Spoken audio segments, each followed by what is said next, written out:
How's it going, everyone? It's Mike from PC Classic Cars, back with another test drive video. Today we are in my 1969 Ford Mustang Grande with 55,650 actual miles, with small block Ford and an automatic.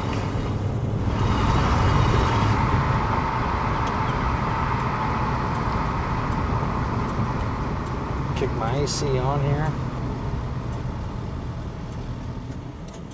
All right, so again, we have a 1969 Ford Mustang Grande. This is a very, very cool and a really nice survivor style Mustang, obviously with some additional items added to it. It has the original 302, still retains a 2-barrel carburetor on it, backed by a C4 3-speed automatic transmission.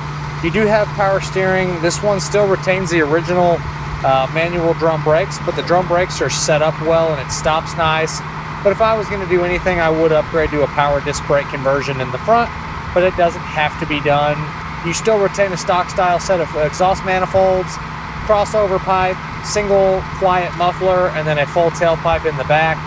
I would personally also add aftermarket dual exhaust, and this Honda decides to just pull out right in front of us, so there you go. We got to test out the brakes, which, as you can see, they work well. I would personally upgrade to dual exhaust on it. I would leave the manifolds, go to duals, some Flowmaster mufflers, but that's just me. This one already has the aftermarket vintage AC. AC blows nice and cold, works great. I got the AC on right now, and it is really nice and cold on my hands. Inside the car here, it's very, very comfortable, and AC is definitely working like it should. On the interior, you have a very nice original code 1A black interior. Carpets, floor mats, dash, all of the wood grain trim, the rim below steering wheel, seat covers, headliner, visors, back seat, package tray, all of that stuff is excellent. There's a small little like hairline crack happening over here on the door panel, right where your arm would sit for the armrest. Other than that, it's an extremely nice interior. The rim below's got a couple little spots in it, but it works all the way around. Gauges are super crisp and very, very easy to read.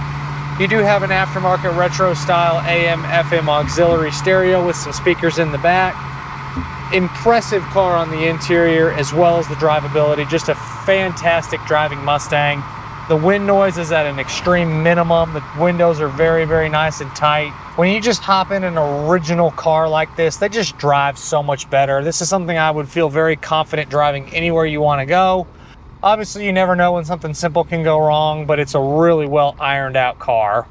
All of your gauges, your lights, your horn, your wipers, your radio, your heat, your AC, your parking brake, all of that stuff functions properly. The only item I have listed as a no is going to be your washer fluid sprayers. They're not spraying any fluid. And then this one does have an aftermarket Mach 1 style hood scoop on it. The hood scoop doesn't have the turn signals set up to be working. So you could add that if you want to, but it's not currently set up where the turn signals on the hood scoop do anything. But everything else is good to go on it.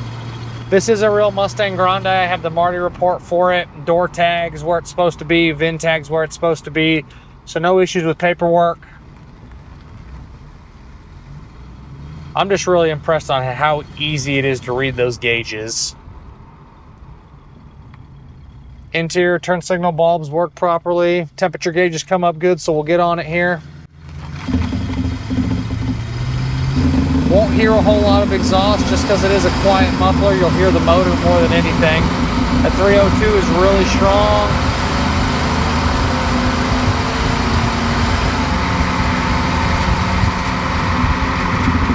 Factory Ford 8-inch rear end.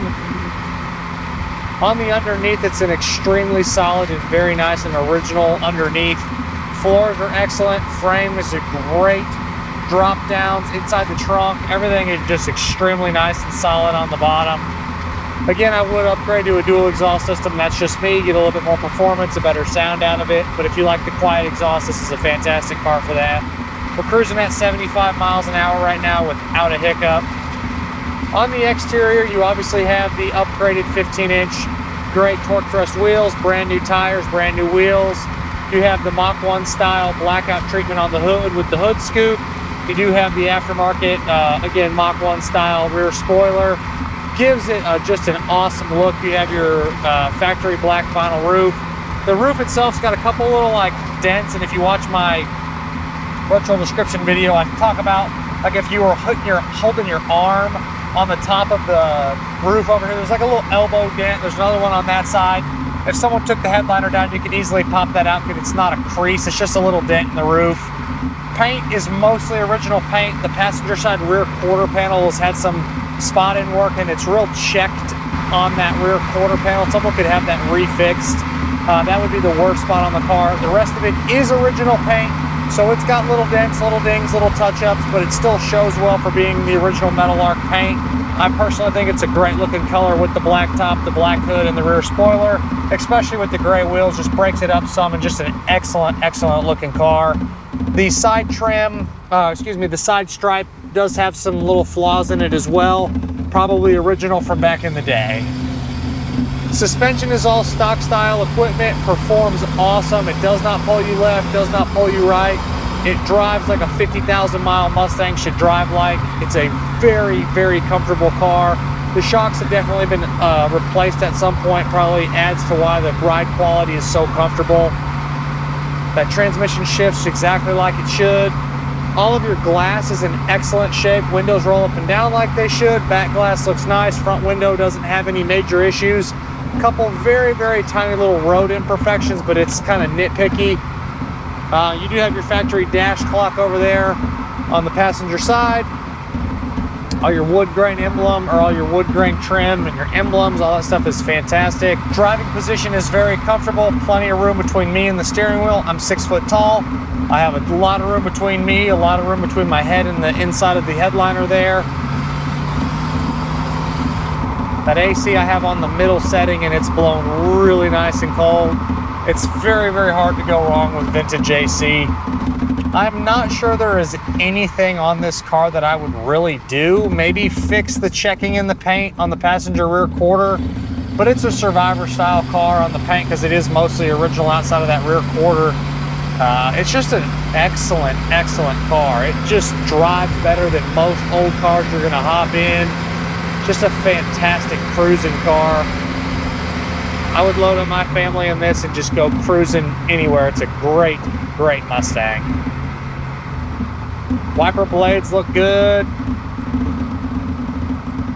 I'm just trying to find things to nitpick, and it's kind of difficult. You have your driver's side remote mirror here. Disc brakes would be a good addition just because it is manual drums, but they do stop well. Nice shift again.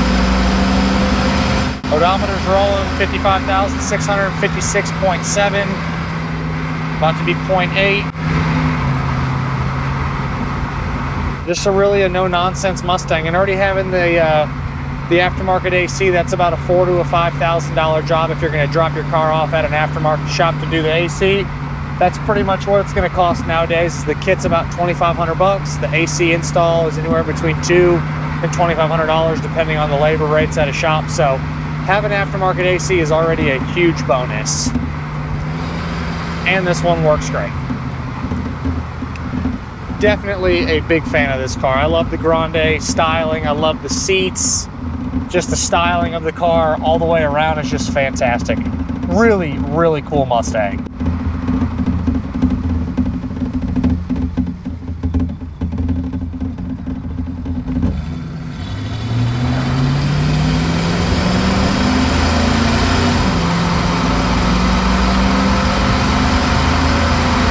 I love getting cars like this that are just well-kept, survivor-style cars. Obviously, the cosmetic upgrades have been done to it to just kind of give it more of an aggressive styling, which does not bother me one bit. I got my little fresh air vent open too. I'm gonna go ahead and close that. Go. And as always, I appreciate y'all stopping in to watch another one of my test drives. Make sure you check out the virtual description video along with the additional informations tab on my website, pcclassiccars.com. I'll catch you guys on the next video, and I hope you have a great rest of your day.